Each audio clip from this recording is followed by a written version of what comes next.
Hi there, this is Dr. Layton Ellis from North Austin Pediatrics, and congratulations. We're sorry that we had to cancel our meet and greet today, what we call our prenatal meet and greet. I'm going to try to make this brief, but debrief you on what is going to happen at the hospital and a little bit about our offices also. When you go to deliver your baby, they're going to ask you who you picked out as a pediatrician. And we like, ideally, that you give someone's name or at least the group, but someone's name would be ideal. So if you're going to go to the Cedar Park office, give someone in Cedar Park's name, and those doctors in Cedar Park are Dr. Rebecca Sperling, Dr. Kristen Pickering, Dr. Ian Patterson, and Rebecca Bain. She's there 1 day a week. I'm there 1/2 day a week, and I'm Layton Ellis. At our Austin location across from North Austin Medical Center, there's me, Dr. Erica Sharp, Dr. Christine Lamb, and Dr. Rebecca Bain. And then we have Dr. Chelsea Johnson in our Leander office. We all take turns rounding at the hospital on the weekends, but during the weekdays, the doctors that are at that office across the street will round on your baby each day that you're there, and the Cedar Park docs kind of take turns on who's going to see your baby during the week. We need to see the baby within 24 hours of being born. So if lunchtime has come and gone and nobody has come to see your baby, please ask the nurse to notify us. And then I'm going to go over a few things that are going to happen while you're at the hospital. The first thing that happens after the baby is born is they usually want you to nurse the baby. The baby should be fed within an hour of being born. It is important, I think, to try to breastfeed, and it's important also to do a breastfeeding class if you can ahead of time. The babies are given 3 medications after they're born. One is erythromycin eye ointment to prevent infections and blindness. The 2 shots they're given is vitamin K shot to prevent spontaneous hemorrhage in the brain and the gut, because our vitamin K is actually made by our gut and it takes a few months for that to happen.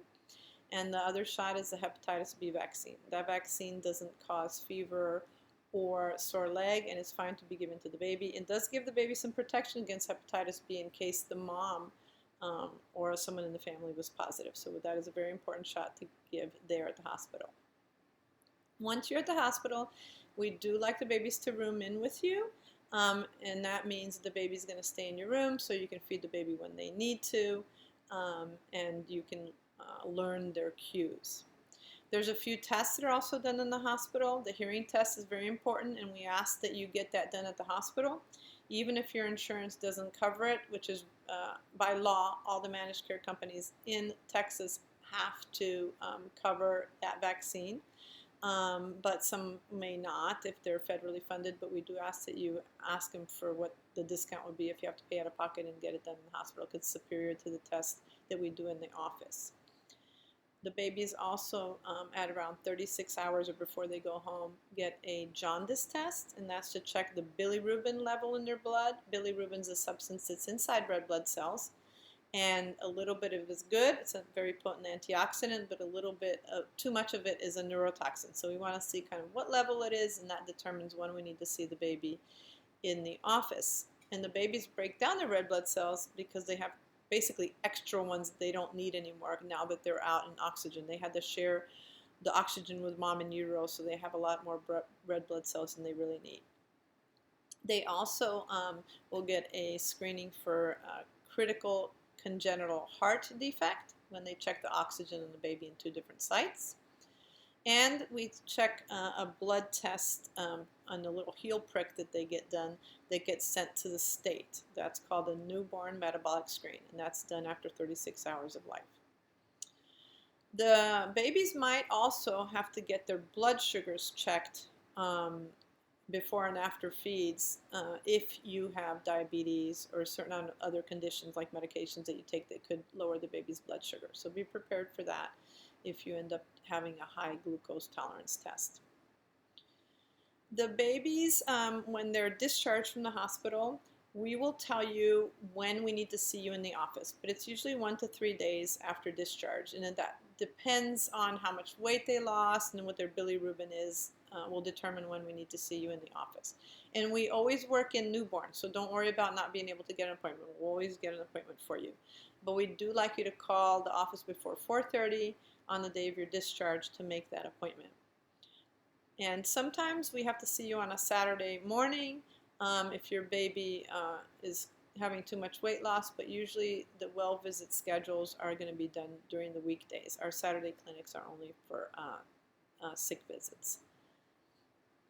As far as things you should do ahead of time before you come to the hospital is we like everybody in the family, including the moms, to get the vaccine against whooping cough that's included in the tetanus vaccines called Tdap, tetanus, diphtheria, and acellular pertussis.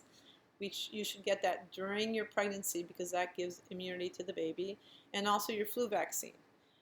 Even though it's supposedly the end of the flu season, we're still at a very high level of flu in Austin, so it's a little longer the season this year, so do get your flu shot if you haven't gotten it yet. The fathers and all close family members should also get those 2 vaccines. Even if they normally don't get them, they should get them ahead of time. And you should bring your car seat to the hospital and your breast pump to the hospital. So if you need to use it, they can help you with that. And if you need set up in the car or the baby's small, they sometimes have to do a car seat study if the babies are very tiny. We do have some practice philosophies that we like to discuss. We're very pro-vaccine, and we actually don't accept patients that aren't going to vaccinate their kids according to the CDC guidelines. We are very pro-breastfeeding, but we do understand that sometimes people can't breastfeed, and you can check with us as far as formula choices. We also are smaller practices in volume. We probably see a lot less patients than most doctors do in their offices. We usually see around 20 to 24 patients a day, and that's a good question to ask people so you can kind of get an idea of how much time that you're going to get with them. The office visits are set up to be well visits and sick visits. So well visits are all scheduled ahead of time, and the schedule of the checkups are in our new patient packet. The sick visits usually are scheduled on the same day. And with the current situation that we have now, we are separating out the sick and the well visits, both in location and in time of day that we're seeing them. Books that we recommend are on our website, and we do recommend that you at least have the American Academy of Pediatrics book called Caring for Your Baby and Young Child from Birth to 5, and you can get that on aap.org. A few other useful books are Baby 411, that'll take you through the first year, that's by Ari Brown. Touch Points by Brazelton is about development. And if you really are completely new to babies, there's one that I love the name. It's Heading Home with Your Newborn from Birth to Reality. And that one's a good one to get you through like even diapering and bathing babies and so forth. Our newborn booklet is a good resource also. That we'll have to physically give to you since you weren't at the prenatal, since we're not having one today. But you can get that when you're at the office. We do ask that you download our registration sheet and our patient information sheet so you can fill those out while you're in the hospital and bring them to your first appointment. Also, any paperwork the hospital gave you, please bring to the first appointment. If you have any other concerns, you can call us, and you can also check our website, northaustinpediatrics.com, for all the handouts that you may need. Thank you for your attention, and again, congratulations.